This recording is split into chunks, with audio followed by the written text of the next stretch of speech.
Enyimba nyingi sobola okubatenga ozuulira abannafu abayisiraamu bannya basobola okubatenga bayimba naye nga omukulu ono omusajja yali muyimbi wakadonkamu naye yasobola okubatenga kugukanyo mu kubatenga kuba ennyimba ez'abannafu abayisiraamu. omukulu ono gwe kutegeeza gwe bayita Sulaiman Mayanja goyinza okubatenga ojjukirako. abamujjukira obulungi omukulu ono yali mu kibiina kye bayita Ntebe Gita Singers. omukulu mwalimu oyo omukulu gwe bayita Dani Mugula, Frida Namudu, Matia Kakumirizi n'omukulu gwe bayita Christopher Sebadduka obudde obwo. era nga kayimba kwe bayita Irimu kasobola okubateeka fuluma mu studio omukulu gwe bayita Dipe oba gwe bayita Dipro kusegawa. era kasobola okubateeka kwatibwa abajjukira obulungi yali saidzaawo ku Jinja Road studio we yali ewangalira mpola mpola era nga bagirikodinga mu sisi gye bayita Piga Twende nga bonna bayimba lumu ne basobola okubatenga ebivuga babikuba omulundi gumu. gwe nkutegeezaako omukulu oyo omugezi gwe bayita Sulaiman Mayanja omu ku bayimbi abayisiraamu abasobola okubatenga batinka nnyo abasobola okubatenga bakwata myaka gya 8 myaka gya 9. omukulu oyo gwe nkutegeeza Sulaiman Mayanja era nga y'omu ku basajja mu Uganda wano kigambibwa mbu y'omu ku bali basinga okubatenga bakuba solo gita.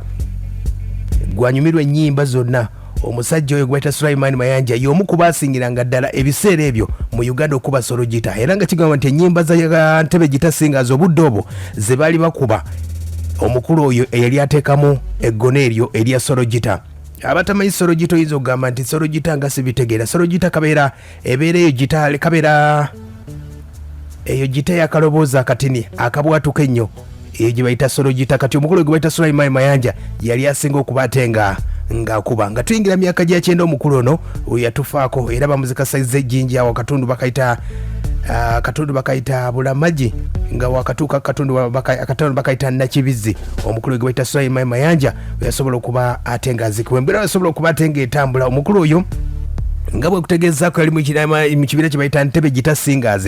era okufa kw'omukulu ono gwe bayita Sulaiman Mayanja ekibiina kye bayita Ntebe Gita Singers kyasobola okubatenga kisasika. omukulu gwe bayita Matia Kakumirizi ne mukyala gwe bayita Rose bonna basobola okuba tebava mu kibiina kino gwe kubatenga batandikawo ekibiina kye bayita Bonna International. era wano omukulu gwe bayita Dani Mugulu olw'embeera nti yali yeefudde ekibiina nti kike ne basobola okubatenga bamuviira. awo nno bannaffe omukulu Mayanja Sulaiman we yaviirawo mpola mpola mu 1982. abajjukira obulungi Matia Kakumirizi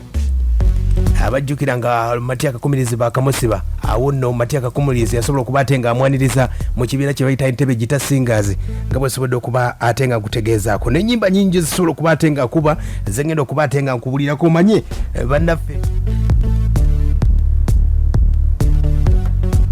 bannaffe abayisiraamu bebadde kutegeeza kabamu ku bayimbi oba oliawo akadde kano betuyinza okubatenga twogerako wadde abamu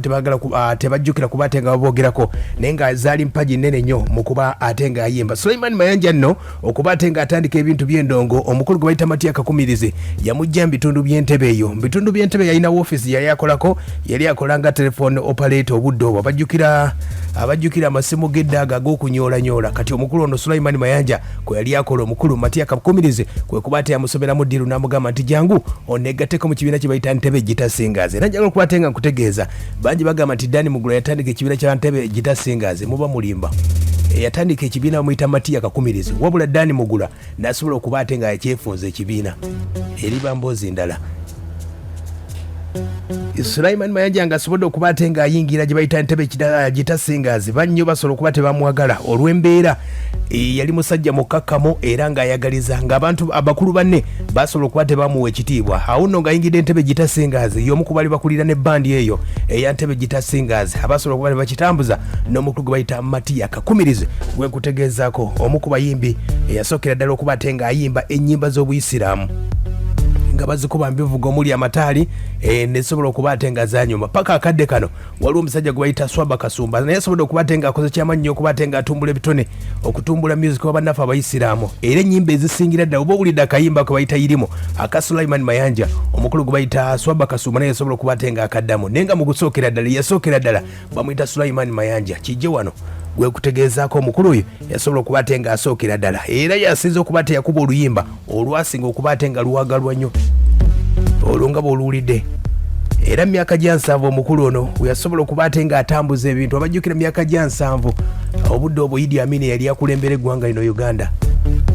waliwo oluyimba lwasobola okubatenga afulu baluyita Alhamadini. oluyimba olwo omukulu gwe bayita Idi Amin dada yasobola okubatenga alubaninga oba yasobola okubatenga aluwera okubatenga luddamu okukubibwa olw'embeera nti oluyimba luno lwasobola okukwata lwafuuka hit ebiseera by'emyaka gya 7 abajjukira obulungi era akayimba ako ne bakabaninga lwa nsonga kino akayimba ako kirabu ez'enjawulo zaali zitandise okuba ate nga zigakuba amabaala ag'enjawulo ne bagamba ate kano kayimba kadiini ate amabaala katandise okuba ate bakakuba awo nno gavumenti y'omukulu gwe bayita Amini ne basobola okuba ate nga bakabaninga ne bagamba ayina kakuba mu mikolo gyokka egy'obuyisiraamu gamba nti yidi mu mbeera eyo omukulu we gwekutegeeza gwe bayita Sulaiman Mayanja abamutegeera obulungi myaka gya 1990 nga tuyingira wesobola okuba ate nga atufaako omukulu oyo gwekutegeezaako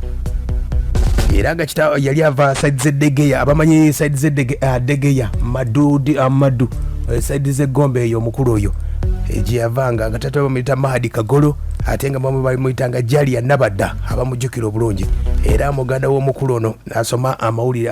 asoma birango bamuyita Kagolo Mayanja omukulu oyo yali muganda w'omukulu oyo gwayita Sulaiman Mayanja yakubako ennyimba nyingi nnyo akayimba ke bayita eri mu kafulumya kwalba ku teepu ku kasete gye bayita obutagaba kwaliko ennyimba ng'abalimi baddereeva abazadde n'endala nyingi nnyo yakubako n'olulimi lwe bayita ekibuga waliwo bayita ekisiibo Idi Mubaraka Jala Jalalu n'endala nyingi zesobola okuba ate nga nkuba gwe mukulu oyo gwe bayita Sulaiman Mayanja gwe njagadde okuba ate nga nkutegeezaako olunaku olwaleero nga bannaffe abayisiraamu tubaagaliza Idi ennungi sooka ombulire gwe muyimbi kyo omuyisiraamu gw'omanyi ng'akuba ennyimba gyali Sulaiman Mayanja ye mukulu oyo obadde omumanyi obadde tomumanyi gwe njagadde okuba ate nga nkuwako olunaku olwaleero embeera nga bwe sobodde okuba ate nga etambula sooka ombulire bannaffe abayisiraamu tubagaliza Idi ennungi njagadde okuba ate nga nkuwaayoko oyo omusajja ali muyimbi wa kadonkamu gwe bayita Sulaiman Mayanja mu ntebe gita singers era we yaviira mu ntebe gita singers ekibiina kisobola okuba ate nga kyasaseka olw'embeera nga bwe kutegeeza Dani Mugula ekibiina kisobola okuba ate nga akyefuulira nti kikye eyo nno mboozi yali nnene nnyo era okuvaako kwa Sulaiman Mayanja banyinyo basobola okuba tebasasika ntebe gita singers nesobola okuba ate nga yagwa paka akadde kano embeera nesobola okuba ate yatambula bwetyo sooka ombulira ma munnange abanike agamba ate naye apepeka byandikasagala ebitapule kakati ku mulamu Sulaiman zebadde kimanyi ekiteeso n'omuwulira balekuwuliriza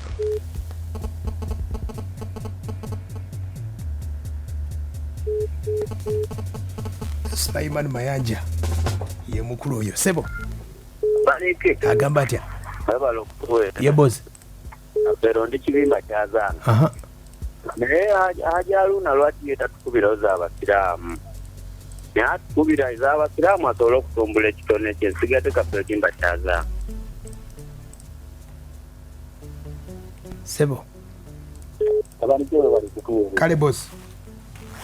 oyogera ko niribuwa ruba kana mukaka Sulaiman Mayanja nga musajja yafiira mu maanyi nabo mbunye kubayimbi abalala abayimba ennyimba z'ekiyisiraamu nanti ze gwe nkubuuza ani omulala kuba simanyi nnyo kuba nange munnange kati kwagala okukubuuza aya basi abantu begana muganga tukwagala nnyo abantu webale kuwuliriza Sulaiman Mayanja tulinawo omukulu gwe bayita Swaba Kasumba naye mwali ayimba Mawulana na Rwena ayinayo akayimba ke Yasuula yawo mpola mpola n'abayimbi abalala lwakuba tebatambulira mu mulamu abamu bavaayo ne badda mu nnyimba endala naye nga basobodde okuba tebakuumira ku mulamu ndowooza omukulu gwe bayita Swaba Kasumba asobodde okuba ate nga atambulira mu ngatto z'omukulu gwe bayita Sulaiman Mayanja esooka otubulire ensonga zino ayaya sebo talk to me abani mwebale tuwolere ebozi no katende ekyaza abani genze mu butuufu simumanyi n'oyo omusajja nze era mu butuufu abanike gwazi nsose kiwulira kusobola gwasinga aya basi sebo abanike mbuulira amanya muzeeyi ng'ekitabo yange sebo akati bambi Swaba Kasumba nze simanyi waliwo n'akaana awo akata akakuwaawo ettaali bakayitaani eziga erinnya lyemerabiddemu awo waliwo akaana awo akata akatera okuyimba ebyobusiraamu awo nesebo webale kuba ate nga owuliriza ye mukulu ekwe kutegeezaako Sulaiman Mayanja abadde bamutegeera oba obadde omumanyi oba obadde tomumanyi ndoze nyimbo ziwulidde n'olulala olwafulumya ku teepu eyo